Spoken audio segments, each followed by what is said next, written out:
Hello and welcome to The Gist. I'm your host, Chris Vetrano, here every week to break down all the things that are happening in pop culture and interviewing the people that make it pop. So we've reached the end of November. We only have one more month until the end of this year. Can you guys believe it? 2023 is almost behind us. But before we say goodbye to the year that was, we got to do another edition of our pop culture roundup for November. We've got lots going on Bravo. It's keeping me thankful in this thankful month. The things that are happening, name them. I'm loving it. But one of the things that happens at the end of the year as we start approaching the new year is Apple and Spotify both release their end of year kind of music lists, right? And so everybody gets to see what Spotify calls their Wrapped, and Apple Music does like their year in review. And, everyone starts posting them and you see who your top artist of the year was and what song you listened to most and, all of these fun little facts. And I just have to say I did mine and wow, I have some explaining to do. Okay. When I saw that Christina Aguilera's Come On Over Baby, All I Want Is You was my top song of the year. I mean, I'm not even surprised, but I'm surprised. It was really giving 2000s, my entire list. It was so crazy. Taylor Swift ended up being my top artist, which, I mean, honestly, if you just listened to each one of the albums that she released this year once, it probably would have she probably landed on everybody. She was Spotify's global artist of the year. And she did a little video thanking me specifically for all of the listens. But yeah, no. So everyone got that, and it was just so interesting. Though I was like, wow. I mean, my Spotify account is also connected to several different areas. So it's connected to our Alexa. It's connected to various things that we listen to a lot. So we're often on, fun Saturday nights with our friends, putting on old school pop music. And so it's not surprising that ends up showing up a lot on my list, but it was pretty comical that it ended up being literally the most listened to stuff this year. So I need to branch out. I'm learning. But I hope that you guys all checked out what your top artists and top songs were of the year. You can do that on Spotify or Apple Music now. What else happened this month? I guess we can talk about all the drama with the Scream series. First of all, so Scream 7 has been in production. Obviously, with the strike and everything going on, things have been delayed. And then obviously everything that's going on in Israel, and it's causing a bit of a divide in Hollywood, which, ultimately we just all want peace. But I realize that the situation there is far more complex and something that I certainly don't know enough to talk about on this podcast. But Melissa Barrera, who was one of the stars of the last couple of Scream movies, she was let go from the upcoming seventh installment due to some Palestine posts that she posted. And, other people that got involved in this, Susan Sarandon was at a protest rally and her agent dropped her as a result. Somebody else had some issues too. But it's really starting to impact people's careers. And so Scream announced that they had let go of Melissa from the upcoming installment, which then would just leave Jenna Ortega as the primary star, returning from the previous two installments of the movie. But as a result of Melissa's firing, Jenna pulled out of the movie and is no longer planning to be a part of the upcoming project. So that certainly leaves the Scream series in a bit of a pickle. There were rumors that Jenna Ortega was already in talks of potentially not returning, and that the timing of all of this just seems to be, kind of coincidental, but also maybe in support of her friend Melissa. But ultimately, she's not going to be in it. And so previously, we had reported that Neve Campbell had asked for too big of a payday, and they were not going to bring her back. As a result, people were upset about that, especially the Scream fans, to not give Neve another chance to come back. But now it's rumored that talks are maybe back to bring her in. There's also talks that Patrick Dempsey may return in his previous role for the upcoming sequel. I don't know how to feel about it though, because it's like, well, they didn't want Neve, now they do want Neve, now they want Patrick Dempsey, and then the two stars of the last film that kind of remained are not going to be in the seventh installment. And it's just, what's going to happen to that storyline and how are we going to wrap that up? So it seems to be a bit of a mess. It'll be interesting to see what happens there. Also this month, Mark Cuban announced he is leaving Shark Tank after 16 seasons. I love Shark Tank, guys. I don't know, like, if that's, I haven't watched it a lot in the last few seasons, maybe last couple of years. I kind of like used to binge it. And I think I kind of overdid it. I burnt out a bit because they start to become a little bit repetitive. But I do love it. I find a lot of joy in that show, and see, especially when people get the deals and you get to see kind of like what they've done with it. Scrub Daddy, being one of the big success stories. But Mark was always kind of one of my like go-tos on that. I always kind of felt like I always kind of aligned with the advice that he would give to people. Him and Lori Grenier are, in my opinion, the best two sharks. So I feel like this is a bit of a loss for Shark Tank. So we'll see what happens. But yeah, he announced that he's ready to move on.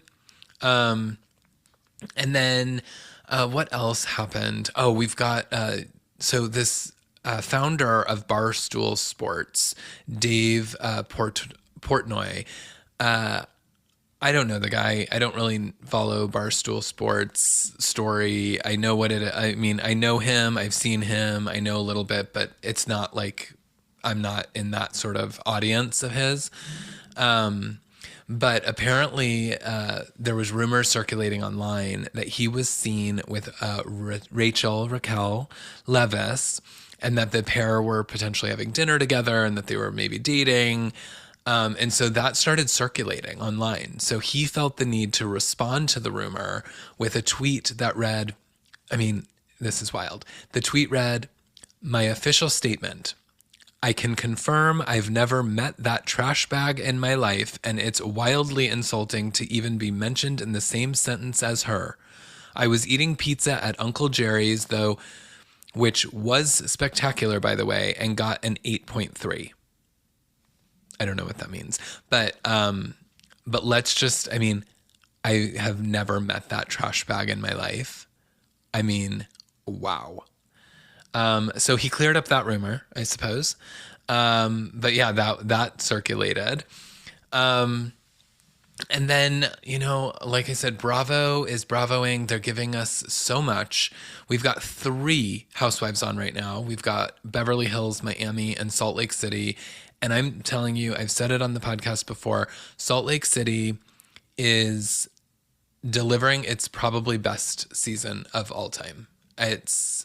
Everyone thought that it was potentially over. It was going to go, it was going to have the same fate as Real Housewives of Dallas and potentially get canceled. Wow, they came back swinging. We've got hot mic moments from Lisa Barlow again. She clearly didn't learn her lesson.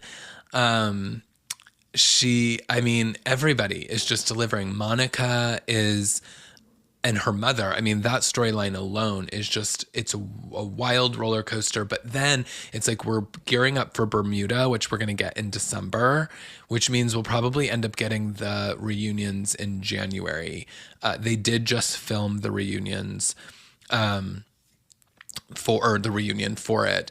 But it's really wild. It's like we're about to go to Bermuda where we know something's going to happen. There's going to be some big major reveal. And everyone thinks that it's about Monica. No one at BravoCon was talking to Monica. So I'm just dying. I'm dying to see what is going to come from that. But it is delivering so much to me. I literally, like, when it's on, I have to watch it live. And I never do because I can't stand commercials and all of that stuff. But I like need to absorb these women in my life. I need them. I miss them when I don't get them. And I was so thankful that they didn't skip over the Thanksgiving week because I was desperate for the content. But yeah, they are delivering. Miami is off to a great start. Those ladies just tend to they just know. It's like they're veterans. And I mean, a lot of them are the original women who were in the first cast. And so, I mean, that speaks volumes alone. But even like the newbies, like they have a sense of how to housewife. Like they know. It's like if there was a handbook, these ladies are writing the handbook. And there is so much happening with the Gertie story. Obviously, we know Gertie reveals on the series that she was diagnosed with breast cancer. We knew that going in because she had posted it publicly. We also know that she is now officially in remission, which is awesome. Congrats to Gertie.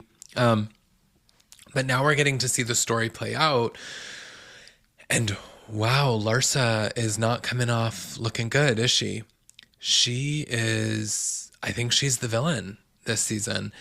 She is so insensitive. I mean, this woman who, I'm sorry, looks like an alien. I can't, sometimes I can't even watch her. The amount of things that she has in her body that are artificial, it doesn't look natural and it doesn't look normal anymore. And I'm actually concerned for her. But she's lost all sense of reality. First of all, she had a welcome home party for her boyfriend, and he was gone for 3 days, maybe 5 days. But she threw him a welcome home party, and everyone was like, "Where's he been?" And she's like, "Oh yeah, he went down the street for milk, and he's back for. We have to throw him a fucking party." It's so wild. She has some serious I don't know what issues. Okay. So then she's in this fight with Gertie, and Gertie's like, "Hey girl, I need to tell you something. And I don't want to be fighting with you. I just need your support." And the whole conversation, it's like Larsa was never pausing long enough to listen to Gertie. And Gertie had to just sort of blurt out, "I have cancer." And Larsa's response is, "How do you know?" What? How do you know? Excuse me. Yeah, I went to the doctor. That's your response. Not, "Oh my God, tell me everything. Are you okay? What can I do?" These are normal responses. "How do you know?" is not a normal response to someone telling you that they have cancer. Okay. That's insane. I have fully turned on Larsa. And then Gertie's telling her, she's like, "Hey, you're the fourth person I've told. I would really like you to keep this in confidence, but I'm telling you because I'm trying to fix our friendship and I need you to understand where I'm at in life." And a mere hours later, she went and told every single girl in the group. And it's yeah, she's dead to me. So Larsa is not my fan. I'm not a fan of Larsa this season. And who I'm missing is Dr. Nicole. She's one of my faves, and I feel like she's been a little bit absent from this season so far. She's still a housewife, but I feel like, the Friends of Adriana and Marisol and Kiki, I feel like I'm seeing more of them than I'm seeing of Dr. Nicole, which is a little strange. I don't know what's going on there, but she obviously delivers at some point this season because is she's a full-time housewife. So I hope we get a little bit more from her. And let's see what else. Oh, and then of course we've got Real Housewives of Beverly Hills. Name them. Name them. Instantly iconic. Sutton delivers, and I mean she delivered so much already. And but we got the women going to Vegas. We're definitely seeing like the cracks in the Mauricio Kyle storyline. We, which I don't know. I'm starting to. I was pretty firmly planted that like Kyle was maybe having an affair with Morgan Wade and that was ending, but like I'm starting to like actually see what's happening. Like her marriage really is sort of crumbling and falling apart. And she's definitely downplaying it on the show, but like even the things that she is sharing is like, oh, if you're sharing this and we know you're hiding probably 80% of the other stuff, like shit's bad. So that has been interesting to kind of see. And, everyone's kind of questioning, why isn't she drinking? And, why is she spending so much time on vacation in the gym? I think she spent like 3 hours. Okay, I don't go to the gym for 3 hours in a normal day, certainly not on vacation. So I can kind of understand where people are sort of questioning. I don't think it's like people's right to sort of judge why she isn't drinking, but I don't think that has anything to do with it. I think that that's falling a little bit flat. But the girls are in Vegas. They go to the Magic Mike show. Sutton wears pants because she's ready to get pulled up on stage and have a man take advantage of her. And then when she doesn't get called up on stage, she has a complete meltdown and is so offended because she's on the board of the American Ballet Society or whatever it is. And she doesn't do this. She's like, I need my mic off. I don't do this. What the hell is that? She is so unhinged. And then everyone's like, is it because you didn't get pulled up? Because earlier you were like ready to like spread eagle on stage and now you're so offended. She stands by that she didn't realize it was going to be as raunchy as it was. And she thought went way too far. And, she does say like, I just tried to leave. I didn't expect everyone to follow me out and like cause a whole thing and question me and do all the things, which I kind of do get. Like she didn't say like, we are leaving. She just kind of like stormed out herself. So I don't know. It did become a big thing, obviously. But when Kyle tried to call her on her being unhinged, and she's like, you do this all the time. Name them. Name them. Name them. Every time Kyle tries to start talking, she says, name them over her. And Kyle eventually loses it and is like, I'm trying. You won't let me speak. It's amazing. But Kyle does eventually name them. She was like, how about the hunky dory? How about the ugly leather pants? How about when Lisa didn't, the Elton John situation? She's just like, she has an arsenal of things that she brings up. And she's like, and quite frankly, you're unhinged right now.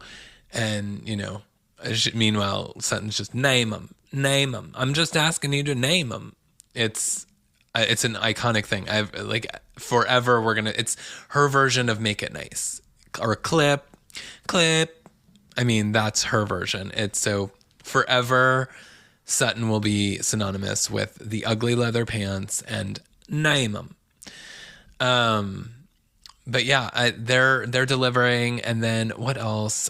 Winter House. Are you guys into it? I thought that it was like at first, and I still do kind of feel it's like overwhelming how many people are like in and out of that house. I mean, in the last like couple of episodes, it's like Aisha from Below Deck's coming in, then Riley's coming in, then Sam's about to come visit. And, it's like, okay, so who is actually on the cast? Who has a bed here? Jason from Summer House stopped by. It's like all these people just keep it's like becoming this like Bravo crossover event where it's just all the characters of Bravo are going to like eventually show up on the slopes, and I want to say Breckenridge, but I don't know exactly. Oh, Winter Park is where they are. But yeah, it's really, it's kind of wild. But but I am liking it. I'm feeling like it is a little bit better than the previous seasons because, we're not having to see all the summer house people like giving the same, like we don't see Paige, we don't see Lindsay. And I think what was happening there, which is actually, this is, I think, why they've done it this way, is when Summer House films, like we know Summer House has already filmed, right, for the summer, but Winter House was filmed last winter.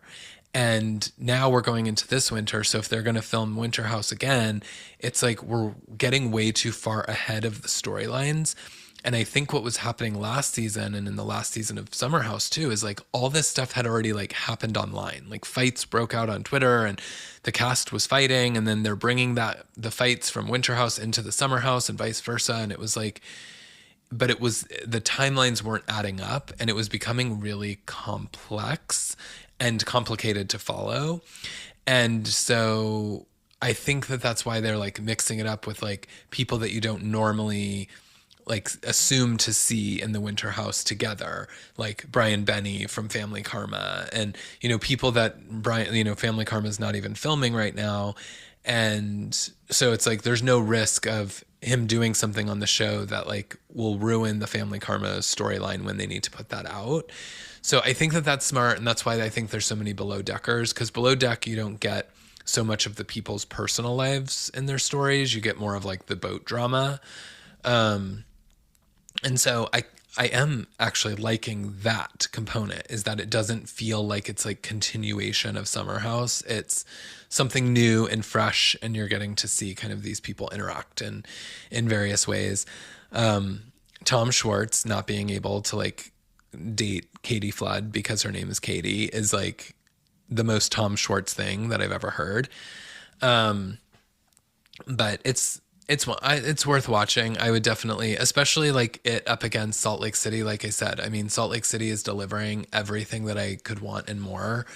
I read actually this week that there's only 3 more episodes left of Salt Lake City, and they're all going to take place in Bermuda. I'm like devastated by that. I'm like, and they haven't started filming again yet. I'm just like, oh no. I need more of these women. I need longer seasons for the season. When seasons deliver, I want them longer. It's when they're like really drawn out and nothing happens. I feel like that's where it's just like, okay, when is the season ending? I kind of felt that way with OC. Like I want more Salt Lake City, so they better be given it. But yeah, and if you aren't watching Below Deck, I have been watching. It's actually a very good season. The last couple of seasons of Below Deck have actually been really, really entertaining, and there's a lot going on. But Captain Sandy, who is going to also appear on Winter House soon, she is a wild one. I've got some opinions on her. I'm hoping that she comes out in the reunion and understands a little more of what was happening in the fight between Kyle and Natalia, because I wasn't team Kyle in the way that he approached everybody and approached everything, and I'm not always team Kyle on all the things, but I was certainly in that moment when you had straight people saying that they needed to be that you needed to add an S to the LGBT community to cover the straight people so that we could all be one community. I was like, oh, no. And so the fact that he came for her when she tried to get involved in that conversation, I thought rightfully so. So anyways, I know if you're not watching, that was probably some context that you had no clue about what I was talking about. But go watch it and let me know your thoughts. So yeah, so that does it for our pop culture roundup of November.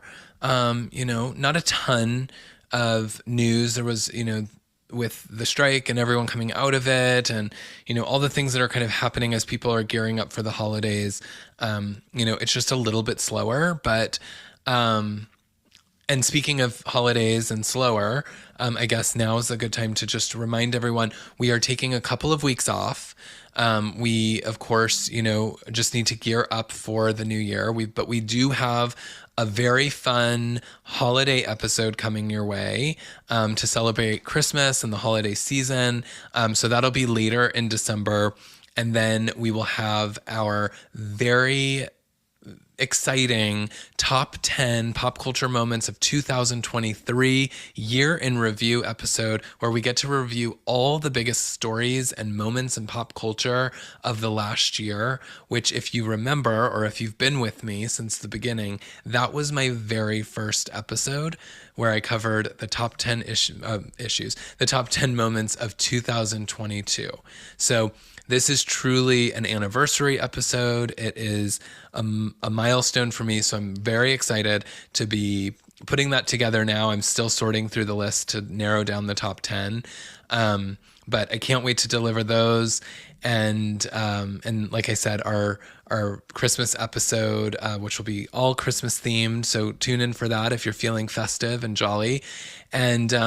And yeah, but between now and then, we are taking a couple of weeks off just to sort of regroup. We've got some really exciting guests that are already lining up for the new year. Some incredible interviews that we're going to be doing. So I can't wait for all of that. But that's it for November. And I hope that you guys enjoy the next couple of weeks since I'll be off. Of course, you can still follow me. I'm at CM Vetrano on all the social platforms, Twitter or X, Instagram, Threads, TikTok, all the things. So go find me. Let's connect. But I will be back in a few weeks to cover our Christmas episode. And then, of course, like I said, our year in review. So I hope until then, you guys all have a very safe and relaxing time. This is a really chaotic time of year, so I hope that you guys can find some sort of solace and relaxation and organization and whatever you need that just sort of brings you the most joy during this joyous time of year. And until our Christmas episode, until we meet again, it's been Chris Vetrano and I'm signing off.